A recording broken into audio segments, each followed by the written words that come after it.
सातपुडा पर्वतरांगेच्या पायथ्याशी असणाऱ्या खैरखेड या गावामध्ये मी आज आलेले आहे। अकोट मतदार विधानसभा अंतर्गत येणारे हे गाव आहे।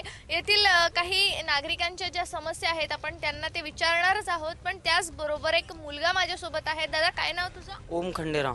काय सांगशील, आता जे निवडणुका होऊ घातलेल्या आहेत आणि आता ज्या कार्यकाळामध्ये या विद्यमान आमदारांच्या कार्यकाळामध्ये काय काय विकास कामे झालेली आहेत, तुला काय अडीअडचणी जातात शाळेमध्ये जात असताना किंवा शिकत असताना? काय आम्हाला शाळेमध्ये आमची बसच येत नाही, आमच्या रस्त्याच्या याने एक तर बस येत नाही, रस्त्याच्या याने कंडक्टर म्हणतात की बा आम्ही बस पाठवत नाही।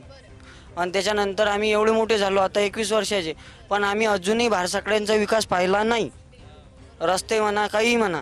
आणि आम्हाला स्थानिकच उमेदवार हवा, कारण की आम्ही जाऊ नाही शकत त्यांच्याजवळ ते, आणि ते आमच्या स्थानिक आम्हाला म्हणजे आमच्या याचाच पाहिजे, तालुक्याचा आमदार पाहिजे, स्थानिकच असावा की जेणेकरून ते लवकर आपल्या हाकेशी जाऊ शकलो पाहिजे त्याच्याजवळ।